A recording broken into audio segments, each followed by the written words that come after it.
Steve Lando and Teddy Nguyen got out of Steve's mom's silver Prius in the parking lot at the town mall. It was a clear morning, but still a bit cold because the summer sun hadn't yet risen over the storefronts. Steve was driving his mom's Prius because the engine light of his old Blazer had started flashing 2 evenings before while he was on his way home from his shift at Lowe's. He felt a little uncomfortable borrowing his mother's car. He wished at 30 that he was beyond needing anything from his parents. But she didn't necessarily need the Prius because she could share Steve's dad's Prius.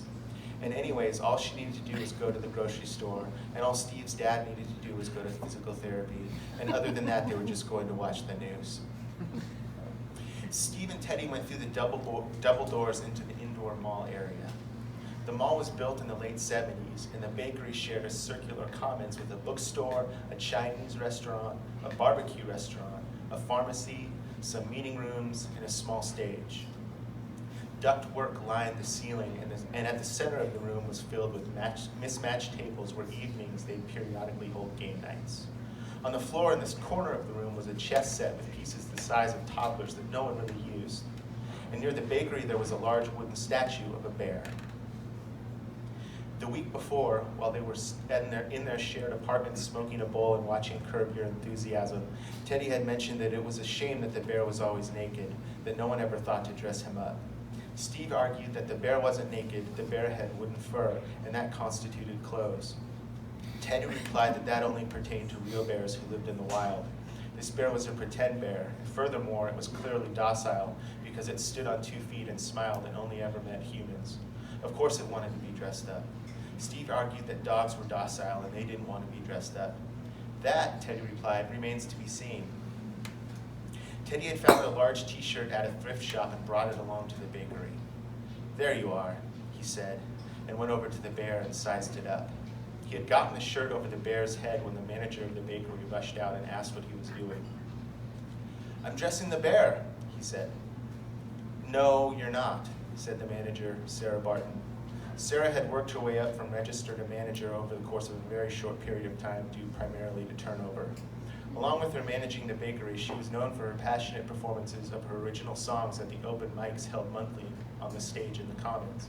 She performed under the name Waldorf School and wore tie-dyed shirts that she made specially for each performance.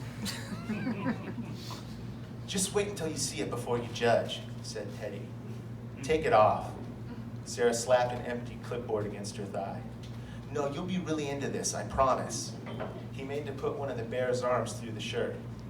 Take it off, now, she said. It wasn't a shout, but it was enough that people turned. Teddy and Sarah looked at each other for a moment, and then Teddy took the t-shirt off of the bear. He held it up for Sarah. See, it says grin and bear it. Is he your friend? Sarah asked Steve. Yeah, said Steve. Tell him he isn't funny. It's friendly, said Teddy. The bear only wants to be friendly. But Sarah was already leaving. Teddy turned to Steve. She sings about love and justice and then this. What am I supposed to do with the shirt? Sell it back to the thrift shop. I have bad luck with that.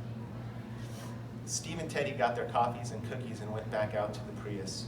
They both had the day off, and they were planning to drive up the I-90 corridor to the Cascades to hike into one of the Alpine lakes to have lunch. It was good exercise, and some of the wildflowers were still in bloom. Teddy liked to take close-up shots of flowers and post them on Instagram.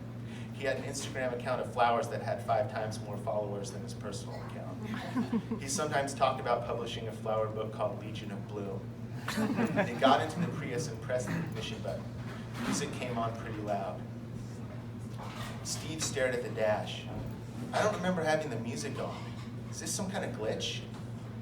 Is this Sheryl Crow? Said Teddy. I don't know. It sounds like maybe, Steve said.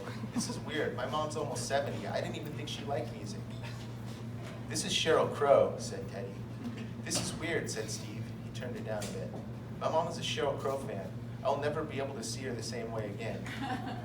This is a deep track, said Teddy. Someone knocked on the window of the car and startled them. It was a woman about their age with long bangs and a brown wool sweater. A kid in blue skates stood beside her. Steve rolled down the window. You scared me. This is my car, she said. Wait, said Steve. He looked at his keys in the ignition and turned around and noticed a car seat in the back.